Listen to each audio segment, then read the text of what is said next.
Speaker sir. माननीय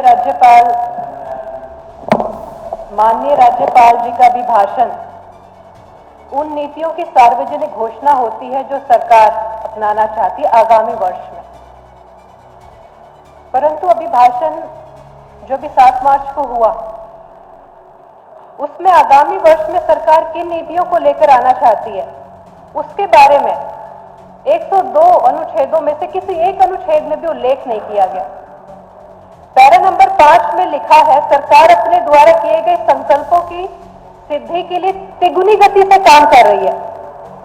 तो सरकार ये भी बताए वो संकल्प क्या है, कौन कौन से संकल्प लिए गए, विकसित हरियाणा बनाने के लिए क्या क्या किया जाएगा, उन कदमों का तो कहीं उल्लेख तक नहीं किया गया है, उसकी जानकारी भी दे सरकार। पैरा नंबर 6 में सर बात की गई सबसे पहले सबसे गरीब का उत्थान। तो मैं याद दिलाना चाहती हूं 28 नवंबर 2021 में मुख्यमंत्री अंत्योदय परिवार उत्थान योजना की शुरुआत की गई थी, जिसका लक्ष्य था 2025 तक गरीब परिवारों की आय को दुगनी की जाना था। तो 2025 तो चल रहा है, समय पूरा हो चुका है। तो बताए सरकार कितने गरीब परिवारों की आय दुगनी की जा चुकी है। सर इसी योजना के तहत 3.25 लाख गरीब परिवारों को चिन्हित भी किया गया था। परिवार पहचान पत्र के अंतर्गत मिले डेटा के अनुसार उन परिवारों को चुना गया था जिनकी आय 1 लाख से कम है। तो बताए सरकार उन चिन्हित परिवारों में से कितने परिवार, और मैं कहती हूँ 3.25 लाख परिवारों की आय दुगनी हो गई है या नहीं हुई है, ये भी बताए सरकार। क्यों सरकार अपने ही द्वारा किए गए संकल्पों से दूरी बनाना चाहती है? क्यों विश्वासघात किया जाता है, नीति लाई जाती है, लक्ष्य लाया जाता है, समय पूरा हो जाता है, उन्हें पूरा नहीं किया जाता, और उसका उल्लेख तो इस अभिभाषण में कहीं किया तक नहीं गया है उस योजना का। हालात यह है कि आज हरियाणा का 3/4 जनसंख्या गरीबी रेखा के नीचे आ चुकी है। अगर सरकार सही रीति से अपनी ही बनाई हुई योजनाएं, लक्ष्य सही दिशा में सही गति से लागू कर रही होती तो आज हमारे हरियाणा में गरीबों की आय दुगनी होती, ना कि उनकी संख्या। पैरा नंबर 9 में लिखा गया आवास योजना के बारे में कि 52,000 से अधिक आवेदकों का पंजीकरण हो चुका है। कितनी हैरानी की बात है, 2022 तक तो हर सिर पर छत देने की बात की गई थी और 2025 में पंजीकरण ही चल रहा है। ये विपरीत दिशा में 3 गुना गति से सरकार जा रही है, या किस दिशा में जा रही है? पैरा नंबर 15 में लिखा गया सरकार की नीतियां किसान कल्याण पर केंद्रित है। क्या ये सच है? अगर किसान कल्याण पर केंद्रित है तो किसान आज इतना परेशान क्यों है? क्यों अपनी मर्जी से आज वो हरियाणा से दिल्ली नहीं जा सकता? क्यों आज भी शंभू बॉर्डर 100 से ऊपर हो गए, बंद पड़ा है? वहां के अंबाला के निवासी परेशान, किसान परेशान, आने जाने वाला हर व्यक्ति परेशान है। रास्ता बनाया जाएगा सुविधाओं के लिए या समस्याओं के लिए? अगर इतनी ही केंद्रित है राज्य सरकार तो बात करें केंद्र सरकार से कि किसानों की सुनवाई हो, उनकी समस्याओं का समाधान हो, इस रास्ते को खोला जाए। ये तो है नहीं। और बात करें कल्याण की, हरियाणा में किसान कल्याण प्राधिकरण बनाया गया था जिसके तहत किसानों की आय दुगनी करने की बात की गई थी। क्या रहा उस प्राधिकरण का? कितने किसानों की आय दुगनी हो गई? ये समय से 3 साल आगे चले गए हैं और 3 गुना गति की बात कर रहे हैं।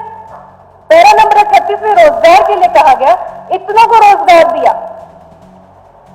2 लाख नौकरियां प्रति वर्ष देने की बात की गई थी और 10 सालों में भी 2 लाख भर्तियां नहीं हुई हैं। 1,75,000 नौकरी देकर सरकार अपनी पीठ तक दबा रही है। कहा 2 लाख प्रति वर्ष और कहा 10 सालों में 2 लाख नहीं।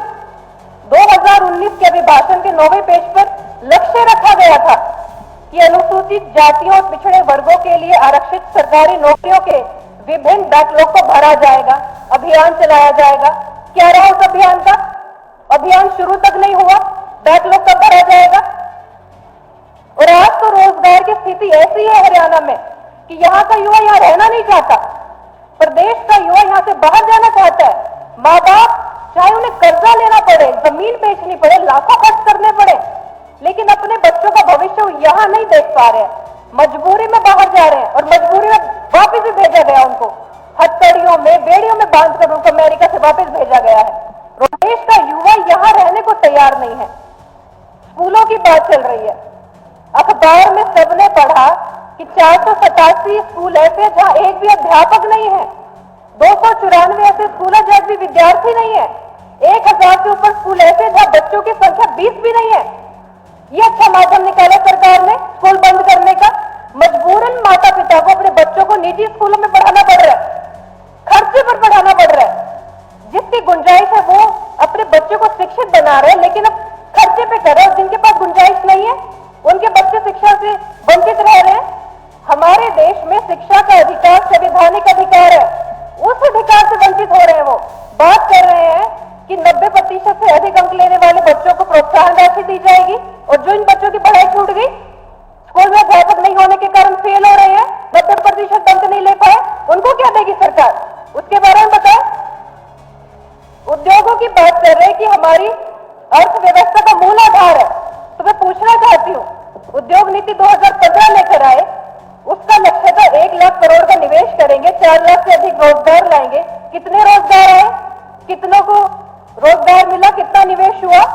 2020 में भी एक नीति आई, हरियाणा उद्यम एवं रोजगार नीति, उसके तहत भी लक्ष्य लेकर आए, 5 लाख रोजगार देंगे, 1 लाख करोड़ का निवेश होगा, 2 लाख करोड़ का निर्यात होगा। कितनों को रोजगार मिला? कितना निवेश आया? बताए सरकार। ये कौन सी 3 गुना गति से काम चल रहा है? किन संकल्पों पे चल रहा है? जो पिछले संकल्प थे उनका तो उल्लेख तक नहीं किया गया है। पैरा नंबर 85 में वन एवं पर्यावरण संरक्षण की बात की गई है, और 2022 के भी भाषण में कहा सभी पंचायतों की 10% भूमि पर ऑक्सीवन का स्थापन करने का हरियाणा पहल करने वाला है। और आज की स्थिति है केवल 80 करोड़ क्षेत्र तक सीमित है। कहा 10% भूमि सभी पंचायतों की, और कहा 80 करोड़ पूरे प्रदेश का। किस गति की बात चल रही है? सड़कों के सुधार की बात करते हैं, सड़कों का तो ऐसा सुधार हो गया पूरे प्रदेश में, जैसे ही बनती है साथ के साथ टूट जाती है। लाखों खर्च हो रहा है, करोड़ों रुपया खर्च हो रहा है, और डिफेक्ट लायबिलिटी पीरियड में होने के बावजूद भी, कहने के बावजूद भी उनको मरम्मत नहीं कराया जाता।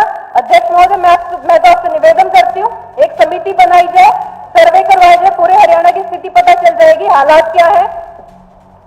पैरा नंबर 58 में बात की कानून व्यवस्था शांतिपूर्ण है, नियंत्रण में है, सौहार्द का माहौल है, और साथ में बता रहे 2024 में 1,11,397 आपराधिक मामले दर्ज हुए हैं। इसको शांतिपूर्ण माहौल कहा जाता है।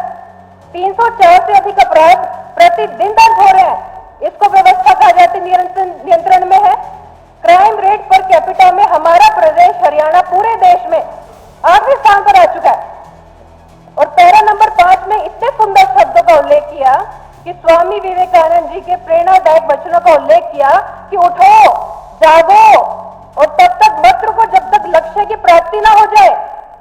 और कितने दुख और दुर्भाग्य के साथ ये कहना पड़ रहा है कि जनता कह रही है, और ये कह रहे हैं कि जनता सुनेगी, हम नहीं सुनेंगे। जनता कह रही है उठो, जागो, कौन से लक्ष्य रखे थे, कहां तक पहुंचे। लेकिन सरकार ऐसी, आज हरियाणा के विकास की दोस्त ऐसी सरकार के हाथ में आ चुकी है जो सुनती ही नहीं है, जो मानती ही नहीं है कोई समस्या है, समाधान कहां से होगा। तो अध्यक्ष महोदय, मैं यही कहना चाहती हूं कि सरकार अपने लक्ष्यों को, संकल्पों को जरा देख ले, उनकी समय सीमा तय करे और गंभीरता से काम करे। और कहते हैं आपको गंभीरता की जरूरत नहीं है, सरकार की गारंटी है। कौन सी संकल्पों की गारंटी है? ऐसे बनेगा विकसित हरियाणा? लोगों का समय बर्बाद हो रहा है, लोगों की अपेक्षाएं खराब हो रही हैं। स्पीकर सर, आपका